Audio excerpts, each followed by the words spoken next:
보실 말씀은 마태복음 16장 13절에서 20절 말씀입니다. 마태복음 16장 13절에서 20절 말씀 다 찾으신 줄 알고 우리 한 목소리로 봉독하겠습니다. 시작. 예수께서 빌립보 가이사랴 지방에 이르러 제자들에게 물어 이르시되 사람들이 인자를 누구라 하느냐? 이르되 더러는 침례 요한, 더러는 엘리야, 어떤 이는 예레미야나 선지자 중에 하나라 하나이다. 이르시되 너희는 나를 누구라 하느냐?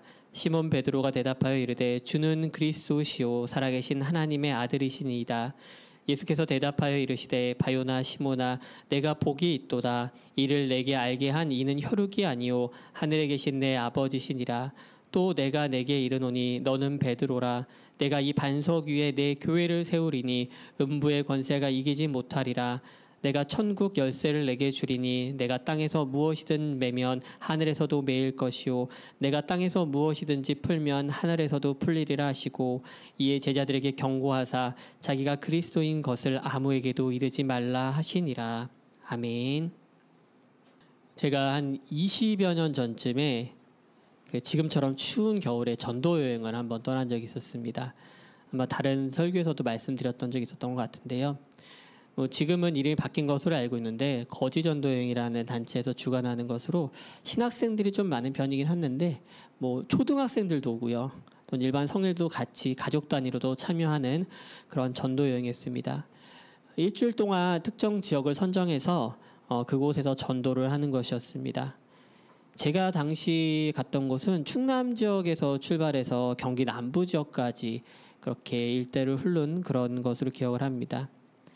참여한 사람들을 적게는 4명에서 5명 정도를 한 팀으로 만들어서 아침에 이제 모여서 기도하고 예배하고 그 다음에 이제 정해진 시간까지 그 다음 베이스 캠프까지 이제 알아서 이동하는 것이었습니다. 전도팀의 이름처럼 전대 진짜 아무것도 주지 않고요. 차비 한 장 주지 않고 팀장한테만 급하게 사용할 수 있는 휴대폰하고 아주 소량의 적은 금액만 줬던 것으로 기억을 합니다. 이동을 하면서 복음을 전하고 어떻게 우리가 이렇게 시작하게 됐는지 그렇게 얘기를 하면서 많은 사람들을 만나길 바라는 마음으로 그렇게 우리가 지냈습니다.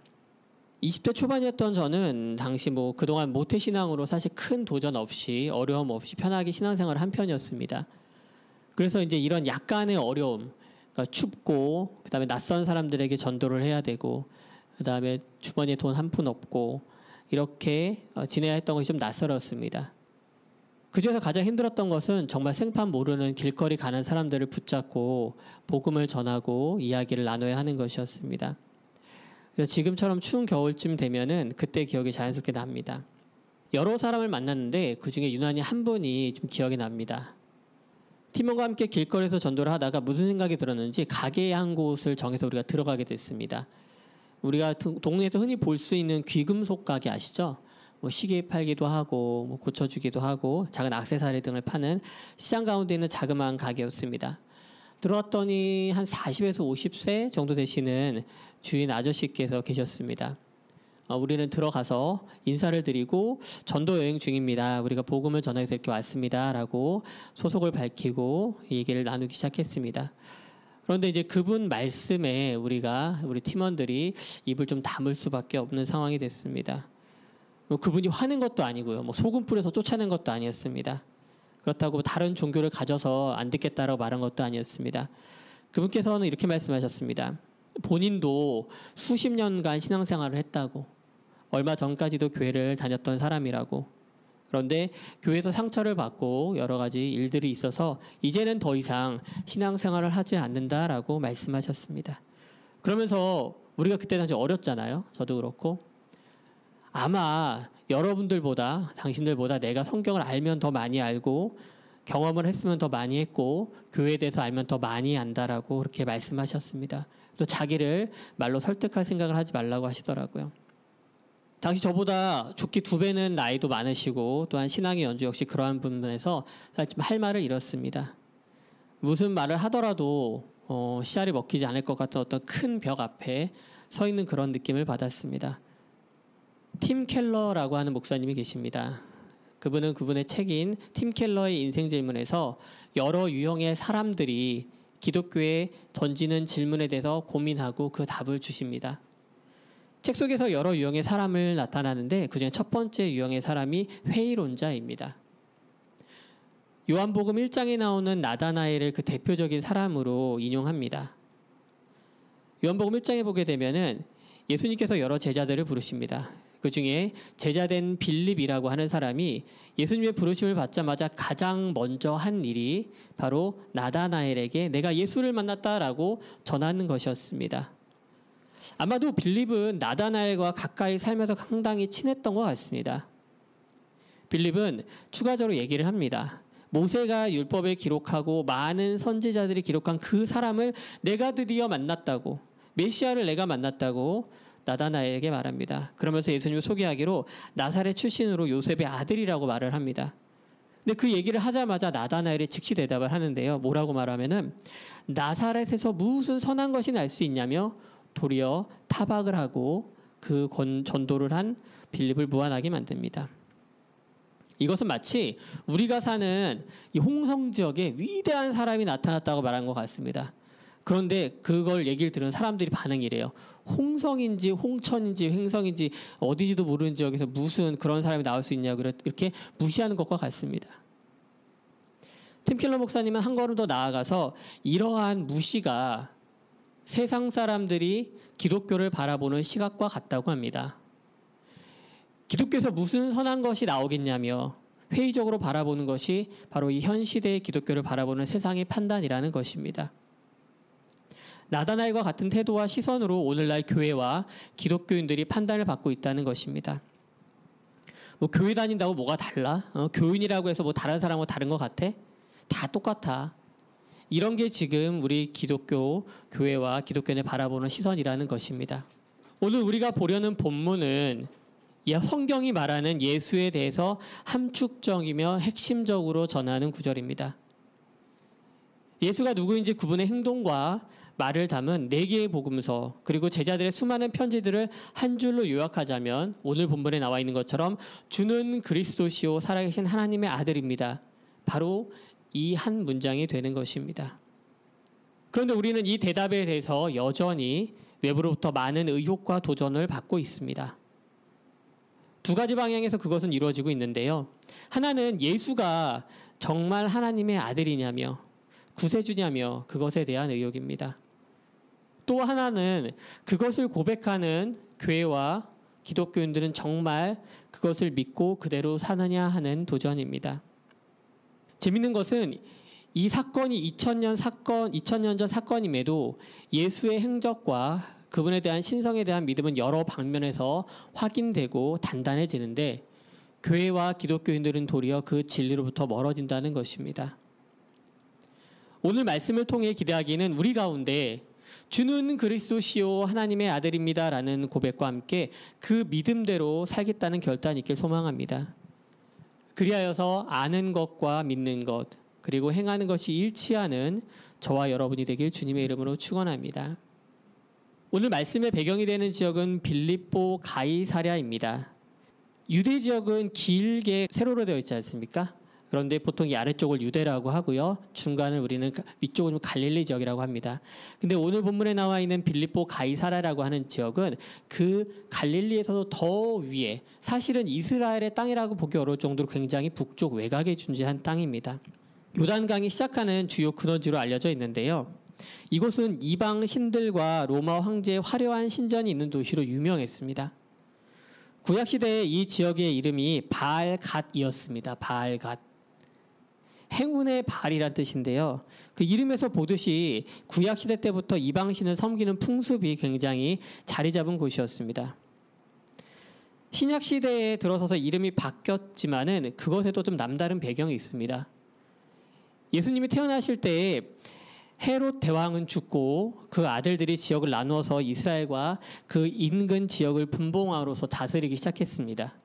그 중에 빌립이라고 하는 분봉왕이 있었습니다. 그런데 그가 황제에게 잘 보이고 싶어서 이 땅의 이름을 가이사랴, 즉 우리말로 우리는 보통 시저로 알고 있죠. 황제라는 칭호를 붙여서 도시 이름을 붙인 것입니다.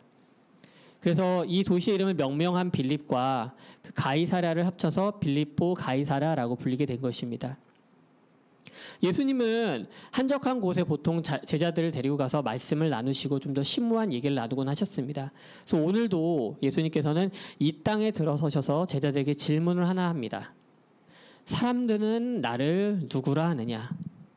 그러자 제자들은 각자 사람들에게서 들은 이야기를 대답합니다. 어떤 사람은 주님을 침례요한이라고 합니다. 또 어떤 사람은 엘리야라고도 합니다. 또는 예레미야와 같은 선지자 중에 하나라고 말합니다. 이것이 바로 사람들에게 들은 제자들의 대답이었습니다. 침례요한은 당시 많은 사람들이 따르던 현실의 선지자였습니다. 비록 헤롯의 손에 죽긴 했지만은 사람들은 예수를 통해서 다시 나타났을지도 모른다는 기대감을 가졌습니다. 심지어 침례요한을 죽인 헤롯마저도 예수님을 침례요한이 다시 살아난 것이 아닌가 하는 의심을 했다고 성경은 기록합니다. 엘리야나 예레미야는 이스라엘 역사상 가장 위대한 선지자로 꼽습니다. 능력도 대단했지만은 무엇보다 메시아가 오는 것을 선포하고 또한 준비하는 선지자로 이스라엘 사람들은 이해하고 있었습니다. 즉 예수님을 메시아 그 자체로 보는 것이 아니라 메시아가 오기 전에 그 징조나 혹은 그 길을 준비하는 선지자 정도로 사람들은 인식했다는 것입니다. 그 사람들은 예수님을 직접 눈앞에서 봤고 몇 사람들은 여러 가지 체험을 했습니다. 의원들이 고치지 못하는 병도 고쳤고 죽어가는 사람들을 살아나는 것을 보았으며 굶주린 수천 명의 사람들의 배고픔을 해결받는 모습을 보았습니다. 그러나 이스라엘 사람들은 예수님의 표적이 자신들이 기대했던 메시아의 행적이라기보다는 그저 위대한 선지자들의 이적 중에 하나, 예전에 있었던 그 일 중에 하나라고만 생각을 했던 것입니다. 이스라엘이 처한 당시 상황은 이 빌립보 가이사랴 한가운데 서 있는 것과 별반 차이가 없었습니다. 무슨 말이냐면은 이스라엘 상황이 어땠습니까? 자신들의 땅은 빼앗겼고 통치권은 가이사랴에게 있었으며 하나님을 향한 유일신 신앙마저 위협받고 있었습니다. 로마 시대에는 황제가 신적 존재였고 숭배 대상이었습니다.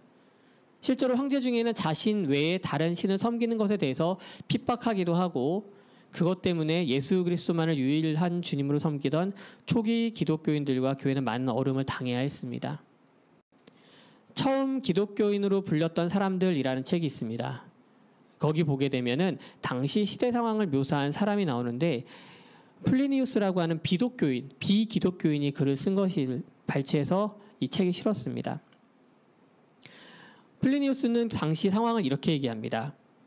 기독교인이라는 이유만으로 고발당하는 시대 분위기 가운데 잡혔을 경우 3번의 부인할 기회를 주어졌다고 합니다. 근데 그것만으로 걸러낼 수 없다고 생각했던 로마는 그들의 주장이 사실임을 입증하기 위해서 몇 가지 시험을 했다고 합니다. 먼저는 로마에 여러 신들이 있는데 그 여러 신들에게 기도를 올리라고 했다고 합니다.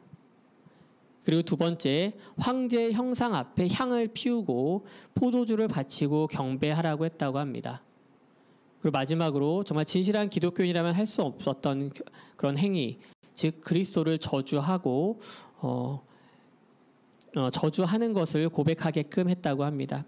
그래서 이렇게 했을 때야 비로소 풀려날 수 있었다라고 플리니우스는 기록합니다. 예수님이 십자가 사역을 완수하시고 승천하신 이후 제자들은 빌립보 가이사랴 이 땅을 기억했을 것입니다. 본격적인 박해가 시작되면서 그들은 이전에 예수님과 제자들이 황제의 도시이자 이방 신들의 중심지에서 주고받은 이야기들이 생각나지 않을 수 없었습니다. 이스라엘을 다스리는 빌립 왕과 전 세계를 지배하는 가이사랴 땅에서 베드로의 입을 통해서 고백된 그 주님을 붙잡고 죽음을 각오하고 그들의 믿음을 지켰던 것입니다. 화려한 도시와 위세등등한 사람들, 그 사람들의 왕 앞에서 어쩌면 예수님과 제자들은 갈릴리 촌동네 출신으로 정말 별것 아닌 무리처럼 보였을지도 모릅니다. 그러나 예수님 앞에서 고백한 베드로와 그분을 따르는 제자들의 고백과 결심은 이후 성도들에게 계속해서 지금까지도 도전을 주고 있습니다. 세상의 주인은 누구인가? 나를 구원할 메시아는 누구인가? 이 빌립보 가이사랴로 대표되는 배경과 또한 예수를 그리스도로 보지 못하는 사람들 사이에 둘러싸인 환경은 지금 우리가 사는 이 세상과도 크게 다르지 않습니다. 우리가 예수가 그리스도라고 살아계신 하나님의 아들이라고 고백하지만 우리를 둘러싼 주변 환경을 보십시오. 교회와 성도들에게 그렇게 호의적이지 않습니다. 호의적이지 않은 정도가 아니라 회의적이며 비난의 날이 서 있습니다. 하나님이 아니어도 사람들은 자기들을 만족시킬 만한 것들을 이미 가지고 있다고 생각합니다. 신을 믿는다는 것 자체가 구시대의 유물처럼 느끼기도 하고 이미 사람들은 각자 자기 중심적으로 자기가 핵심이 되어서 각자 판단에 따라 살아갑니다. 또는 너무 바쁘다는 핑계로 정신없이 돌아가는 이 세상의 발걸음에 맞춰 살기도 빠듯하다는 말로 하나님에 대한 판단을, 예수 그리스도에 대한 판단을 미루고 있습니다. 이러한 환경 가운데서 우리에게 주님은 물으십니다. 사람들은 나를 무엇이라 하냐? 사람들은 나를 누구라고 생각하느냐? 그리고 너는 나를 무엇이라고 생각하느냐? 우리 교회는 성찬식을 할 때 단 한 가지 기준만을 가지고 합니다. 나이와 신앙의 연조를 따로 묻지 않습니다. 성찬식이 시작하기 전에 성찬식의 의미와 또한 그것을 지금 우리가 다시 행하는 이유를 말씀드리고 베드로와 같은 고백을 하는데 거리낌이 없고 그 고백을 당장 할 수 있다면 누구나 참여할 수 있습니다. 같이 해보신 분들은 알겠지만 제가 묻는 것은 단 한 가지입니다. 주는 그리스도시요 살아계신 하나님의 아들이심을 믿으십니까? 우리가 만일 이 고백을 잃어버린다면 신앙의 모든 것을 잃어버린 것과 다름이 없습니다. 다른 사람들에게 혹시 예수님을 소개할 때 목수의 아들로 태어나서 자수성가하신 분으로 말한다거나 이웃을 내 몸과 같이 사랑하라는 그 위대한 계명을 주고 그대로 살았던 분이라고 말한다거나 물고기 2마리와 떡 5개로 5,000명을 먹이신 표적의 주인공으로 말한다거나 또한 그러한 결과 때문에 세계 4대 성인 중 한 분으로 꼽히는 분이 되었다라고 말한다면 그것은 예수님에 대해서 제대로 말한 것이 아닙니다. 사랑하는 성도 여러분, 우리 가운데 주님을 고백할 때 이 베드로의 고백, 이 고백이 가장 먼저 되길 원합니다. 예수가 내 삶의 주인이시며 살아계신 하나님의 아들, 그분 자체이심을 가장 중심에 두는 인생을 살아가길 원합니다. 예수님은 베드로의 고백을 들으시고 그에게 복이 있다라고 말씀하십니다. 베드로가 그렇게 멋진 대답, 정말 어떻게 저렇게 대답을 할 수 있지? 그런 멋진 대답을 해서가 아니라 그것을 알려주신 분이 사람이 아니라 바로 하늘에 계신 아버지이기 때문이라고 말씀하십니다. 베드로는 예수님을 처음 만났을 때 이미 새로운 이름을 얻었습니다. 예수님은 다시 한번 그때를 상기할 수 있게끔 베드로의 이름을 언급하십니다. 그리고 이 반석 위에 주님의 교회를 세우시겠다라고 말씀하십니다. 여기서 이 반석 위에 교회를 세운다 할 때 이 반석에 대한 의미에 대해서 여러 가지 의견이 있습니다. 가장 대표적인 것이 전통적으로 카톨릭에서는 이 반석이 교회의 최고 지도자, 첫 번째 교황이 되는 베드로 자체를 가리킨다고 생각합니다. 이 견해를 통해서 교회에 대한 권위를 강조하는데 그 근거로 삼았습니다. 또 종교개혁 이후에는 이 해석에 반대하는 내용이 나옵니다. 베드로가 가장 먼저 고백한 사람이긴 하나 그 이후 성도들의 믿음과 그리고 그 고백 그 자체가 바로 반석이 된다는 해석입니다. 그 믿음의 고백 위에 예수님께서 교회를 세우셨다는 말인 것이죠. 개신교에서는 전통적으로 후자 해석을 존중합니다. 베드로 개인에 대한 답변이긴 하나 예수님의 교회가 주님의 교회가 베드로 한 사람 기반으로 세워진 것이 아니라 그가 고백한 것과 같은 믿음을 가진 자들의 모임, 공동체 그 자체가 교회가 되었다라는 의미입니다. 그러면서 예수님은 음부의 권세가 그 교회를 이기지 못할 것이라고 말씀하십니다. 마태복음 16장 18절 말씀입니다. 또 내가 내게 이르노니 너는 베드로라. 내가 이 반석 위에 내 교회를 세우리니 음부의 권세가 이기지 못하리라. 음부는 지옥, 죽음을 말합니다. 지옥의 권세자들, 지하의 권세자들이 결코 교회를 해하지 못한다는 것입니다. 음부의 권세는 말 그대로 아래로 끌어내리는 권세입니다. 반대로 천국은 올라가는 곳입니다. 물론 단순히 위치의 문제가 아니라 하나님을 향하는 성도들을 끌어내리고 반대로 이끄는 지옥의 권세에서 교회는 자유로워진다는 것입니다. 모든 사람들은 육체적뿐 아니라 영적으로 창세기 3장 이후 이 음부, 곧 지옥의 권세에 붙잡혀 있었습니다. 지옥으로 끌어내려가려는 게 결국은 우리가 가야만 했던 종착지였습니다. 우리에게 그 결과를 이길 힘이 없었던 것이죠.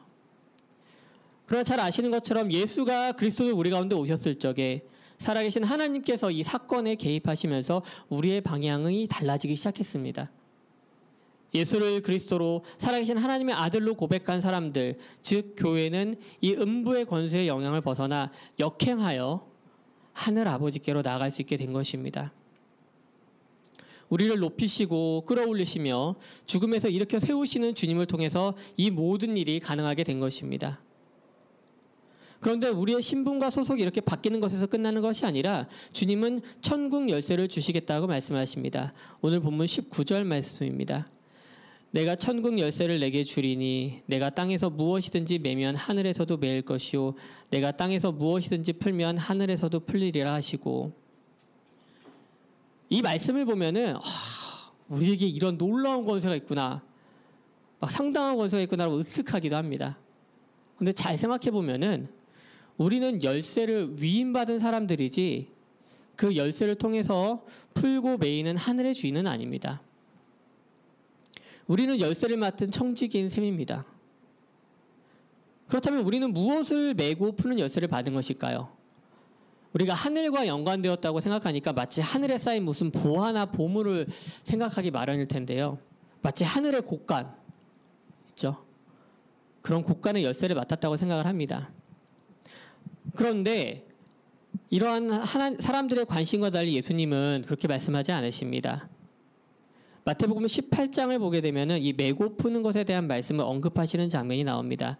마태복음 18장 15절에서 18절 말씀입니다. 내 형제가 죄를 범하거든 가서 너와 그 사람과만 상대하여 권고하라. 만일 들으면 내가 내 형제를 얻은 것이요 만일 듣지 아니하거든 한두 사람을 데리고 가서 두세 증인의 입으로 말마다 확증하게 하라. 만일 그들의 말도 듣지 않거든 교회의 말하고 교회의 말도 듣지 않거든 이방인과 세리와 같이 여기라. 진실로 너에게 이르노니 무엇이든지 너희가 땅에서 매면 하늘에서도 매일 것이요 무엇이든지 땅에서 풀면 하늘에서도 풀리리라.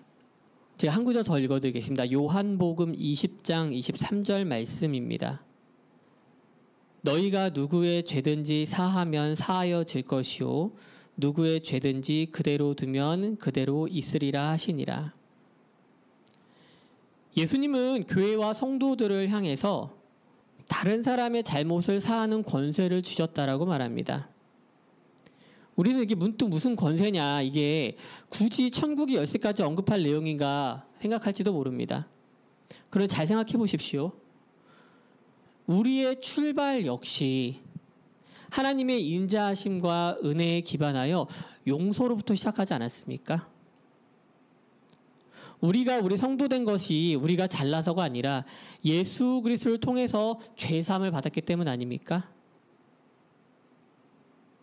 하나님과 우리 사이에 이 틀어졌던 관계가 용서와 용납을 통해서 다시 시작할 수 있었던 것입니다.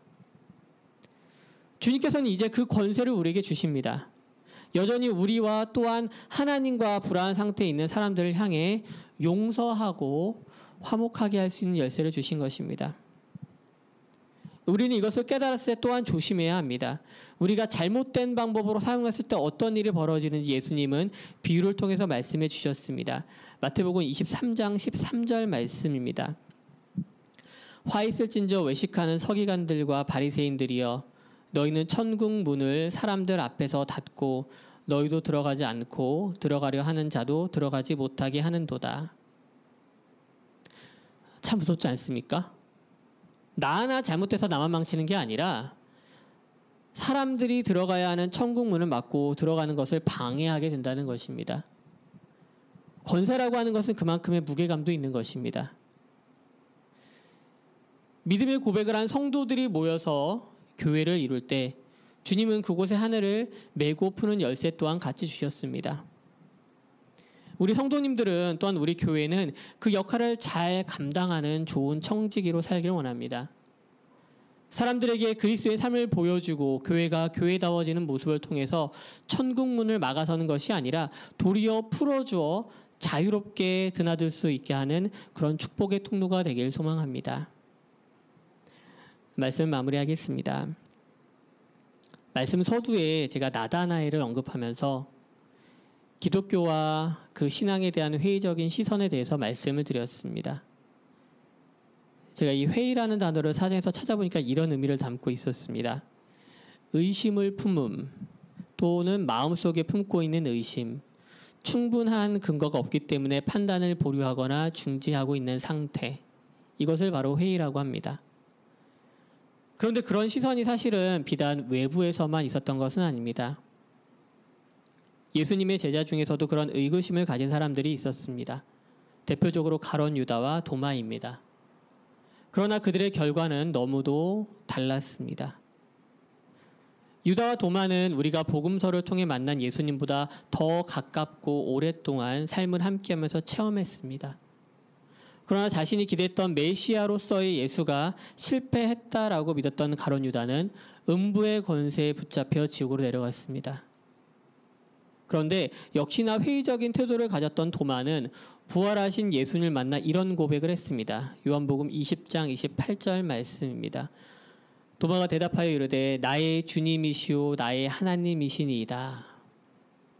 어떤 사람은 이 도마의 고백을 보고 예수님의 손을 보고 창에 찔렸던 옆구리에 손을 넣어보고서야 믿음이기 때문에 베드로의 그것보다 아래로 보기도 합니다. 그러나 중요한 것은 도마가 마침내 예수님을 주인으로 그리스도로 고백하는 그 믿음을 온전히 소유하게 되었다는 것입니다. 사랑하는 성도 여러분, 조금 늦어도 괜찮습니다. 의심할 수도 있습니다. 하지만 결론은 오늘 베드로와 도마의 고백이 되어야 합니다. 예수가 바로 우리의 구원자이시오 살아서 역사하시는 하나님의 아들임을 우리의 마음과 입에서 고백해야 합니다. 이 고백이 든든하게 섰을 때 그 이후에 교회 역시 든든하게 서가는 줄 믿습니다. 이것이 우리의 고백인 줄 믿습니다. 이것이 주를 향한 고백인 줄 믿습니다. 천국의 열쇠를 맡겨주신 이 청지기 역할을 넉넉히 감당하여서 성도가 성도답게 교회가 교회답게 이 땅에 세워지는 역사가 우리 가운데 일어나길 주님의 이름으로 축원합니다. 아멘.